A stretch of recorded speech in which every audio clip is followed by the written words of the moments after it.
décharge de documents démontre que la Réserve fédérale est fondée sur de la fraude purement et simplement postée par Benjamin le 3 octobre 2016. Des documents divulgués par le personnel du gouvernement américain révèlent en détail comment les propriétaires de la Réserve fédérale ont créé la crise de Lehman 2008, comme moyen de voler des sommes énormes de la population de la planète.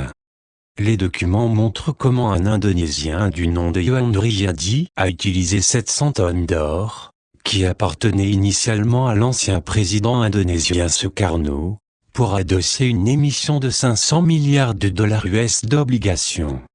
Cet argent a été utilisé pour soudoyer des fonctionnaires supérieurs indonésiens, selon les responsables de la CIA basée en Asie.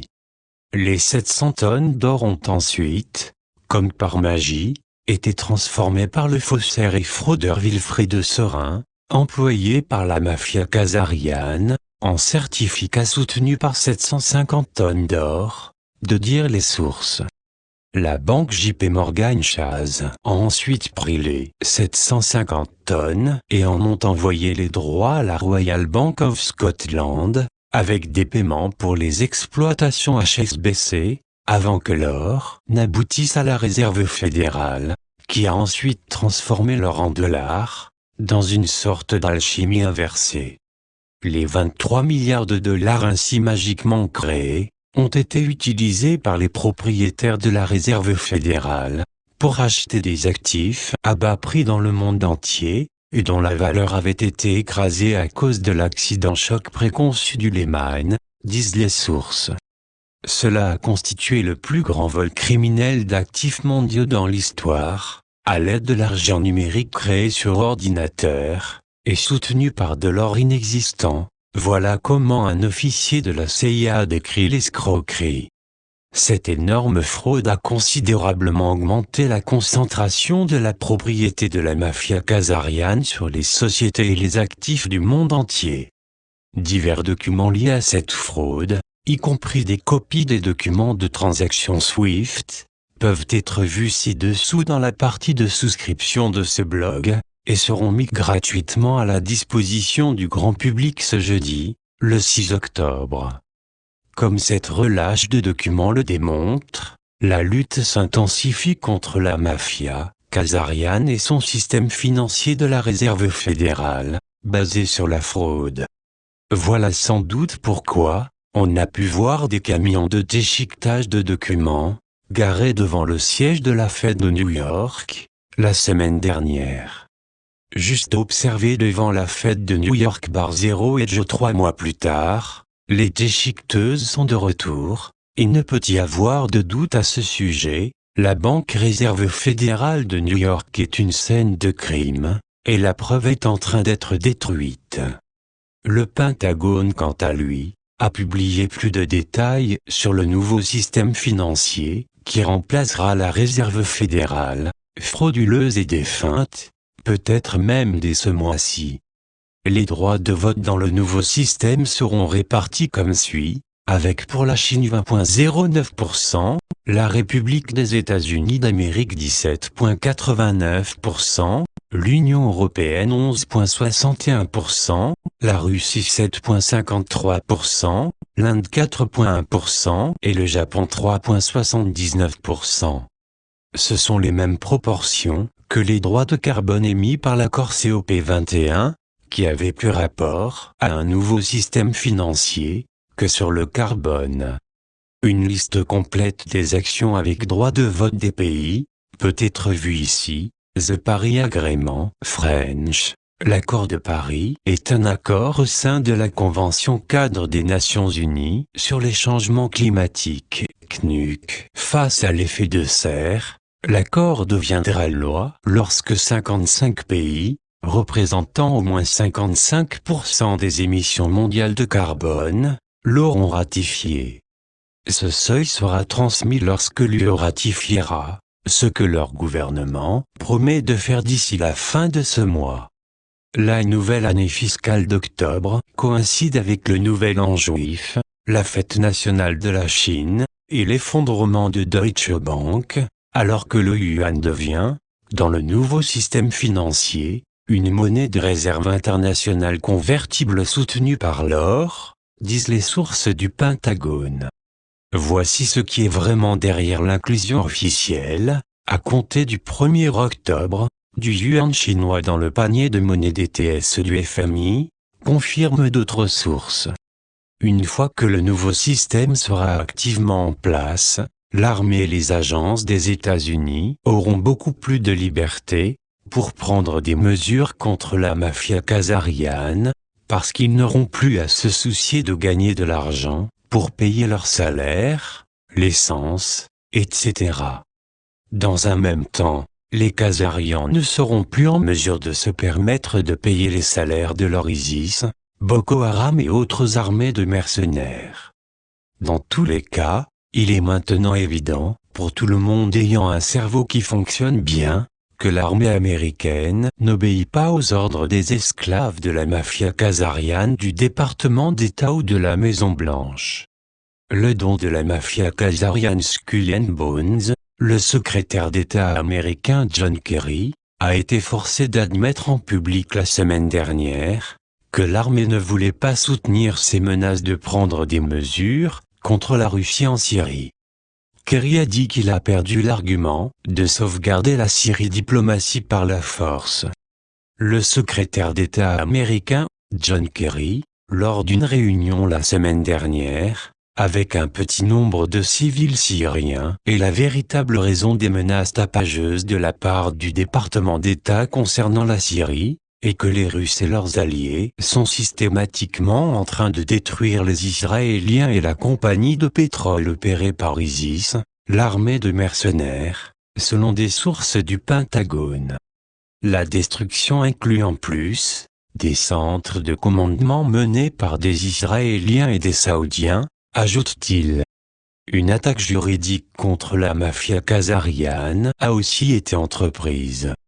Les sources du Pentagone disent, l'armée est derrière le premier procès contre l'Arabie Saoudite, avec la veuve d'un commandant de la marine tué au Pentagone le 911 de sorte que, lorsque des fuites au sujet de l'implication d'Israël dans le 911 se produiront, les procès d'action de classe viseront la faillite et la sanction de la mafia juive. Les sources ajoutent que, le néocon H. Carter et le patron saoudiophile de la CIA, John Brennan, étaient derrière le futile veto d'Obama sur la loi 911, qui a alors été cassée avec le débat de la Chambre et du Sénat. Dans un autre coup à la mafia khazariane, Joseph Werner Reed, le comparse de longue date de Rockefeller, était parmi les agents terminés de la cabale, la semaine dernière, disent les sources du Pentagone.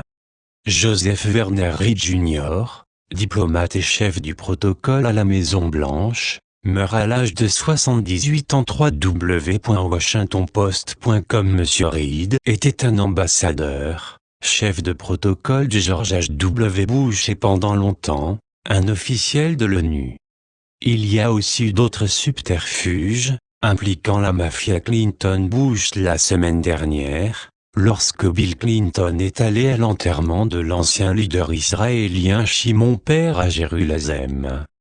Bill est allé à l'enterrement uniquement pour qu'Hillary puisse obtenir plus de commanditaires juifs, disent les sources militaires, qui ont suivi sa visite.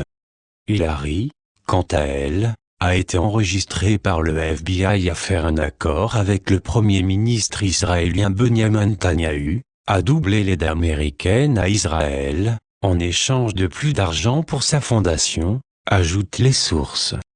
Il y a aussi eu beaucoup d'informations contradictoires, provenant de sources qui ont dit à cet écrivain qu'Hillary Clinton était morte.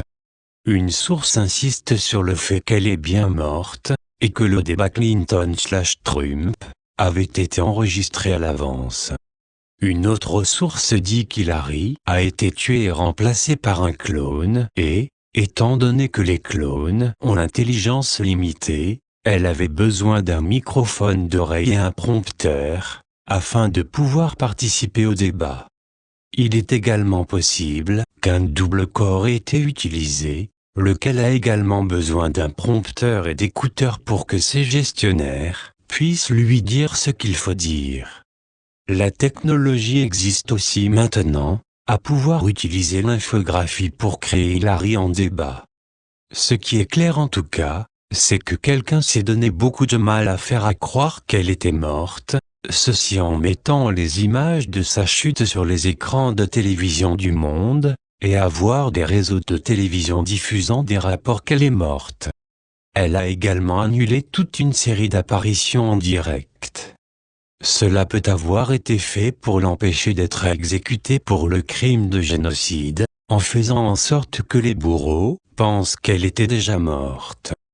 Quel qu'en soit le cas, même si c'était la vraie Hilary, les sondages en ligne sont d'un accord écrasant, elle a perdu le débat par une énorme marge. Il y a aussi une avalanche d'expositions continuelles des activités criminelles de la fondation Clinton et d'Hillary et Bill Clinton. Oubliez les histoires édulcorées de leur fondation fournissant des médicaments contre le sida et autres. La véritable histoire est que ce sont des génocidaires impliqués dans les bombes nucléaires, qui ont déclenché les attaques tsunami contre Haïti et le Japon. Il y a aussi de plus en plus de preuves à venir, que les gens derrière la réserve fédérale sont des adorateurs de Satan. La dernière à être divulguée est une vidéo prétendant montrer Angelina Jolie décrire à des amis sa participation à des rituels sataniques.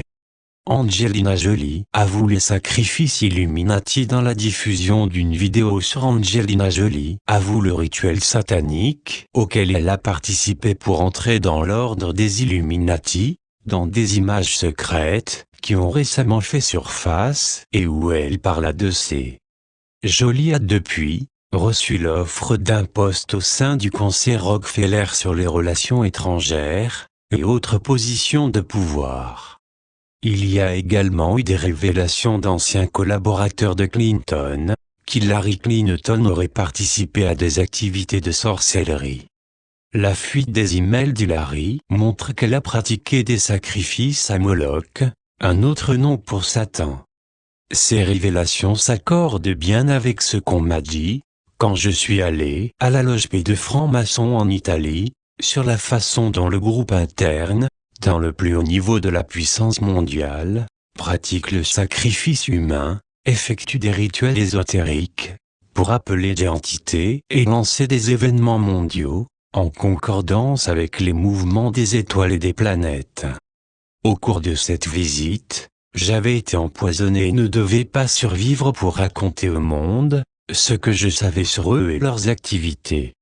Maintenant cependant, ils sont exposés sur plusieurs fronts par les dénonciateurs, les agences de renseignement et autres. Une fois que ces personnes seront privées de leur argent magique, ils vont perdre les dernières bribes de leur puissance, et seront systématiquement pourchassés et neutralisés. Voilà pourquoi la réserve fédérale est démantelée.